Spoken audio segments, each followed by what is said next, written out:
It's officially after Easter, which means all the Easter candy's on sale, and so are the Easter eggs. I bought a few, so let's make a robot with some eggs, shall we?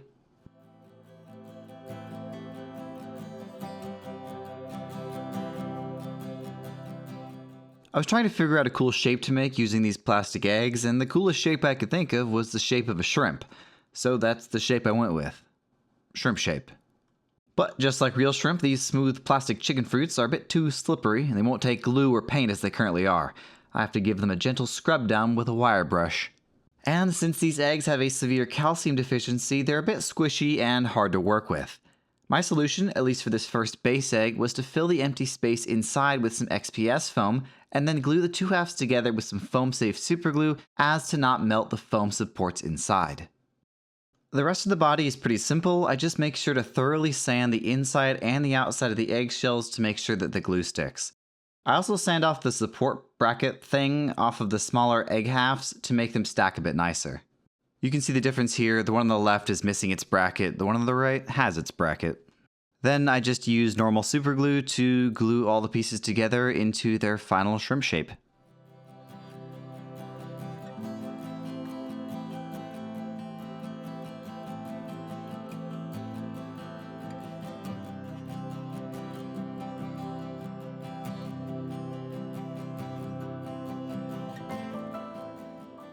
The main torso shape is complete, and now I'm going to use the dome from this disposable contact lens case as sort of the base of the neck. I just cut it out with some scissors and then sand the edges. I need some shoulders, so I'll use this plastic cap that conveniently has a perfect hole in the middle of it, as well as a smaller cap that also conveniently fits perfectly inside this conveniently perfect hole. Now we run into a problem. The bottom of that cap is flat, and the sides of my eggbot are round. The solution is power tools and annoying my neighbors in the apartments around me by sanding away plastic until the flat bits are now curved bits. And now my shoulders sit flush against the side of my eggbot. I can then reinforce the shoulders with some pins and glue them in place. The shrimp now has shoulders. And if you give a shrimp shoulders, he's gonna ask you for some hips. So that's exactly what I do next. I make some hips out of a couple more caps and a wooden dowel, and then I glue on a bead that I cut in half. If you want to get all anatomy minded up in here, this is the pelvis, and those holes on the end would be the acetabellum. I will then attach the pelvis to the sacrum, which will be played by this blue plastic cap. Once again, the flat part don't mix with the curved part, so make flat part curved and then curve fit with curve. I added pin for stability, but as you can see, the stability is not there. So I'm going to roll up a little joint with some EVA foam, fill that space, and then it is now stable. This clear plastic cap will help transition from the body to the hips. Anatomy-wise, I don't really know what this would be compared to. Maybe just like your stomach? Science stomach? Let's move away from the main body and start working on the head. For the base of the head, I'll be using this plastic cap here from a electric toothbrush bristle cover thing, and this piece of a Gundam accessory as the neck. This is also a piece of a Gundam accessory, and I'm going to use it as the face/eye holes, and just some more greeblies to cover up space and make it look cool, as greeblies tend to do. In anatomy, they would call this part the nose, as well as the upper mouth, and this part, the lower mouth. You clicked on this video to watch me make a robot out of eggs, and now you're getting a crash course on anatomy. You're very welcome. This is going to be part of the eye, and now it's gone. I don't know where it went. I had to build another one because I lost that one. But they are going to be eyeballs, like this. And for the lenses, I'm going to use a technique that I've used in the past. Basically, these are the clear lenses from Googly Eyes, and I'm filling them with some UV resin mixed with some black paint, and then I will hit them with a UV light, cure them, and they make pretty good lenses. You know, they say that the eyes are the windows to the soul. I don't know if robots have souls. I was thinking that, but then that feels kind of mean to say. But I'm its creator, so maybe I give it part of my soul? Oh man. Anyways, I need to make a neck to attach the head to the body, so I add a few more parts around the neck area to build up the neck. And then for the actual neck itself, it's just a piece of armature wire and one of these plastic bead things. I'm really playing with some of the weird proportions on this robot. Big body, small neck, big head, tiny legs. Oh, what's this? An egg. Sounds like there's something inside of it. Well, let's crack it open, shall we? And, oh, would you look at that? It's everything I need to make an arm. Over the years, I've built my fair share of robot model arms, and this one is pretty standard. It's made from some pen parts, some Gundam hands, and of course, some wooden beads, as they make great joints. This wooden bead is the wrist joint, which I will attach via a pin and some EVA foam to the arm part, the upper arm that I just built. Kind of a strange hand, he's got 2 thumbs. The MVP, the wooden bead, is coming back as the elbow joint, and then another pin that will be used to connect to the upper arm, which is made out of, yet again, another tube and a broken pen. And if your parts don't fit together like this, just fill it with EVA foam. It's cheap. Super glue loves to stick to it, and you can find it at almost every craft store. And just like that, I have a full complete arm and hand. And now I have 2 full complete arms and hands. Oh look, another Easter egg. What could be inside? Let's crack it open, shall we? Would you look at that? It's everything I need to build a leg and a foot. Now, these are probably the simplest legs I've ever made. They're pretty small and just made out of 2 tubes, some beads, and a small amount of styrene and pins.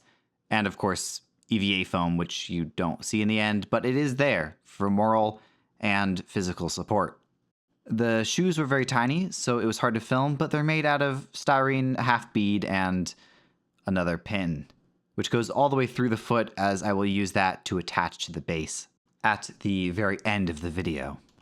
I cover up the original bead holes with some plastic that I cut out with a hole punch, and I'll cut the bottoms off so they're flush against the bottom of the feet. To attach the legs to the body and also give me some slight adjustability for the 2 seconds it takes for the glue to dry, I add some pins made from armature wire. As I was looking at the robot's cartoonishly proportioned body, I had the idea to give him a backpack. So I cut out a basic backpack-shaped block using some XPS foam, and then I will carve it into a bit more of a refined shape using a sharp blade and some files. I'll then cover the backpack in some brown cloth, and I'll glue it all down into place with some hot glue, which, yes, hot glue with foam usually doesn't mix, but if you have a low enough temperature hot glue, it will probably be okay if you move quick enough. Honestly, I actually wasn't sure if this was going to work. This was a prototype that ended up being the final product as well, but I'm happy enough with how it turned out for being made in like 30 minutes. I even add a couple of flaps and little pouches and even a little rolled bedcloth for whatever reason. I'm not sure, maybe we'll get into it later once I figure out a story for this. I also had a few poles on the side just for extra support, and the coolest part are these antennas that I made using some action figure parts as well as some metal tubing. They'll stay separate for painting, and I'll reattach them later. Speaking of painting, let's do some of that, shall we? All the parts get sent outside for a coat of flat black and flat white primer. Then I'll use this earth tone to add a bit of highlights and shadows to my bag, make it look a bit more grungy. I'll add more weathering to it later, but this is kind of just a first round. I'll use this gunmetal color to paint the antennas as well as the buckle for the bag. Not much that I needed to paint metallic, so I move on to actual color. I'll be using this A28M grayish blue as a base coat for almost the entire build here.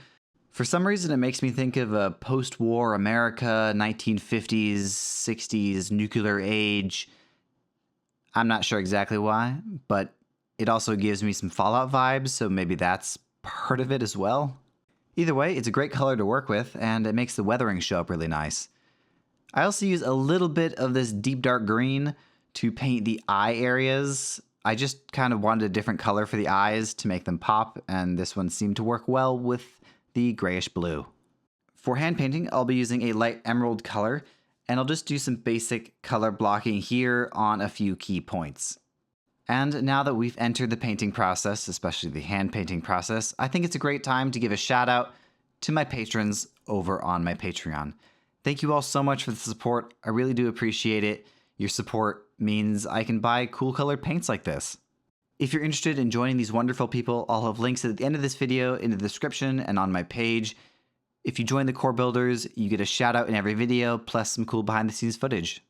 And if you want to support the channel for absolutely free, you can do so by liking, subscribing, commenting, sharing, all of that stuff that helps the YouTube algorithm pick up these videos and share them with other people who may also think they're cool.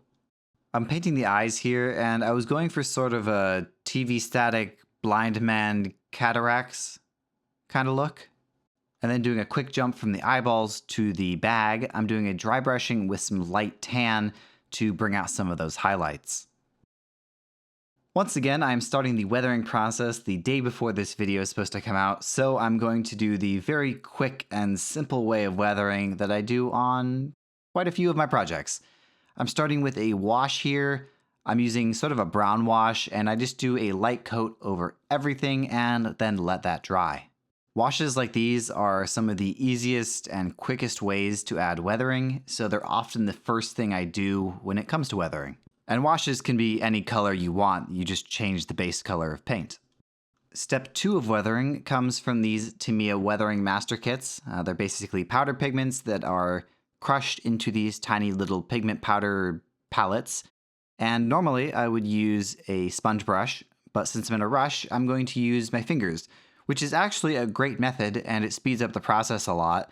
But sometimes your fingers can't get into all the little nooks and crannies, so there's some trade-offs. Also, sometimes if you have really delicate parts, this technique can be a bit too aggressive as you're just rubbing really hard on all of this plastic and you could knock things off. So, just be careful.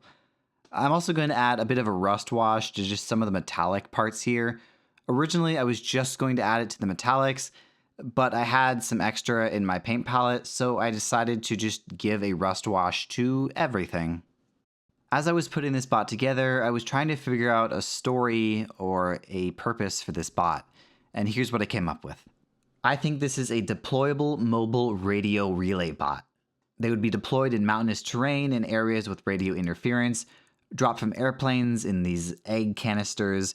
All the parts of the bot, as well as the relay antenna towers, would be inside of the egg canisters, and once on the ground, the eggs would open up and the bot would build itself using the canisters as the main body, as to not waste materials.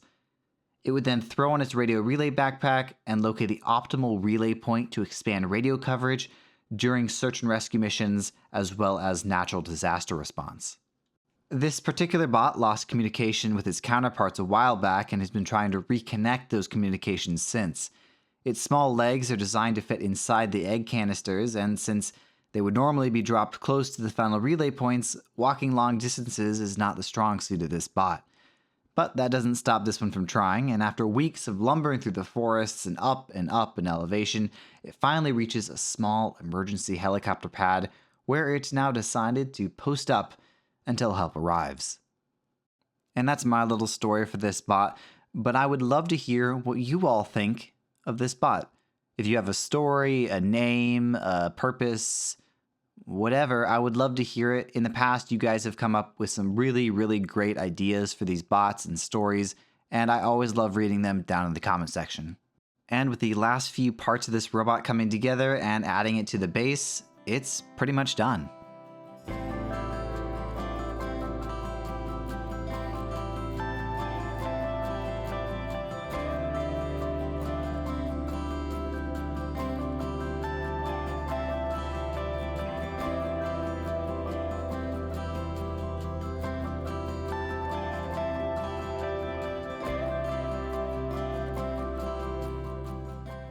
Hey, thanks for sticking around to the end of the video. I hope you enjoyed that build. It was certainly a fun build for me, even if it was in somewhat of a time crunch. This was a fun bot to build because it really made me think about playing with weird proportions and not sticking to the more standardized robots that you see in sci-fi and tech and such. If you have any comments, questions, or concerns, put it on the comment section and I will try to get back to you. I do read every single comment and I try to respond if I can. Thanks for watching, and as always, I will see you in the next video.